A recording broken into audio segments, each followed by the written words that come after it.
উম্মতদেরকে আপনি বলে দিন, আপনার উম্মতদেরকে আপনি জানিয়ে দিন।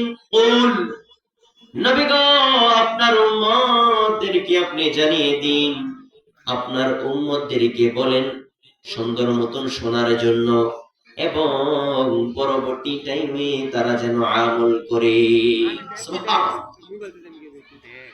আল্লাহ পাক রব্বুল আলামিন বলছেন, কুল, নবী আপনি বলে দিন, আপনার উম্মতদেরকে আপনি জানিয়ে দিন, ইন কুনতুম তুহিব্বুনাল্লাহ, নবী গো, আমি আল্লাহ পাক রব্বুল আলামিনের ভালোবাসা যদি আপনার উম্মতরা পাইতে চায়, আমি আল্লাহ পাক রব্বুল আলামিনের ভালোবাসা যদি আপনার উম্মতরা পাইতে চায়, আমি আল্লাহ পাক রব্বুল আলামিনের দয়া যদি আপনার উম্মতরা পাইতে চায়, কুল ইন কুনতুম তুহিব্বুনাল্লাহ ফাত্তাবিউনি ইউহিব্বুকুমুল্লাহ ওয়া ইয়াগফির লাকুম যুনুবাকুম। নবী, তাহলে যেন আপনার রাসূলের মান্য তারা করে, বলেন সুবহানাল্লাহ। সুবহানাল্লাহ। নবী আপনি জানান, যদি আমার দয়া প্রাপ্ত আপনার উম্মতরা হইতে চায়, যদি আপনার উম্মতরা আমার রহমত পাইতে চায়, যদি আপনার উম্মতরা আমার ভালোবাসা পাইতে চায়, তাহলে যেন আপনি রাসূলকে ভালোবাসে, তাহলেই আমি আল্লাহ পাক রব্বুল আলামিনকে ভালোবাসা হয়ে যাবে, বলেন সুবহানাল্লাহ। আমি রাসূলকে যেন আপনার উম্মতরা মান্য করে, তাহলে আমি আল্লাহ পাক রব্বুল আলামিন তাদেরকে ভালোবাসবো। আপনার উম্মতরা যেন আপনার কথা মতো জীবন জিন্দেগি করার চেষ্টা করে, তাহলে আমি আল্লাহ পাক রব্বুল আলামিন তাদের উপর রহমত বর্ষণ করে দিব। সুবহানাল্লাহ। একটু জোরে বলেন সুবহানাল্লাহ। আল্লাহ পাক রব্বুল আলামিন দয়াশীল, এর মধ্যে কোনো সন্দেহ আছে? জোরে বলেন না।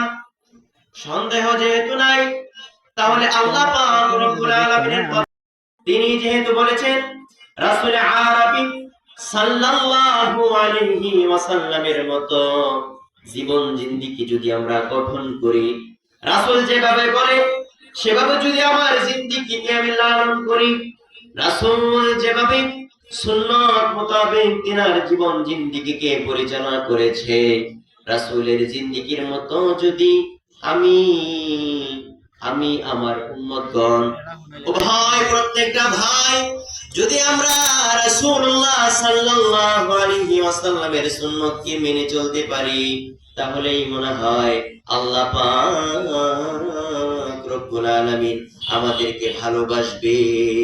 সুবহানাল্লাহ।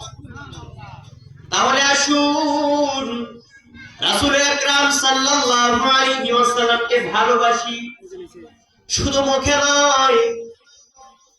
রাসূল আরবি সাল্লাল্লাহু আলাইহি ওয়াসাল্লামকে মুখে ভালোবাসা যাবে না। আপনি ও আমি আজকাল দেখা যায় বলি, রাসূল আপনাকে ভালোবাসি, আপনাকে মন প্রাণ দিয়ে ভালোবাসি, কিন্তু জিহাদের ডাক যেই সময় আসে, ওই সময় রাসূলুল্লাহর একটা উম্মত পাওয়া যায় না। কথা বলেন ঠিক কিনা?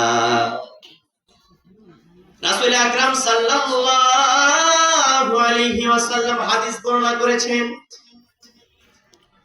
রাসূল আকরাম সাল্লাল্লাহু আলাইহি ওয়াসাল্লাম প্রত্যেকটা বিষয়ের উপর আমাদেরকে হাদিস বর্ণনা করে শুনিয়েছেন। ইসলামের প্রত্যেকটা বিষয় দিয়ে আমাদেরকে দলিল দিয়েছেন যে এটা মানলে আমাদের সওয়াব হবে, এটা মানলে আমাদের জন্য কল্যাণ হবে, এটা আমাদের জন্য বর্জন করতে হবে। রাসূল আকরাম সাল্লাল্লাহু আলাইহি ওয়াসাল্লাম যে সময় মক্কা বিজয় করলেন, মক্কা বিজয় করে রাসূল আকরাম সাল্লাল্লাহু আলাইহি ওয়াসাল্লাম শেষ একটা ভাষণ দিলেন আরাফাতের ময়দানের মধ্যে। রাসূল আকরাম সাল্লাল্লাহু আলাইহি ওয়াসাল্লাম দিয়ে দেয়।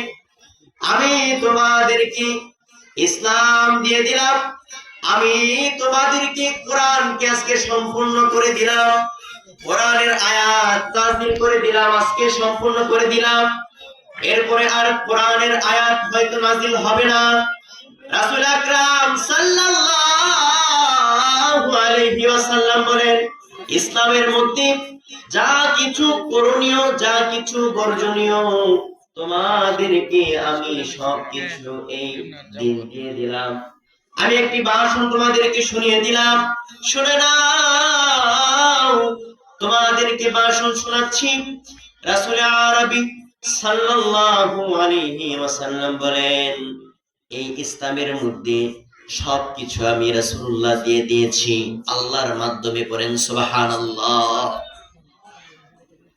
রাসূল আকরাম সাল্লাল্লাহু আলাইহি ওয়াসাল্লাম বলেন, দ্বীন প্রতিষ্ঠা করার লক্ষ্যে, ইসলামকে প্রতিষ্ঠা করার লক্ষ্যে, কোরআনকে প্রতিষ্ঠা করার লক্ষ্যে, ইসলামের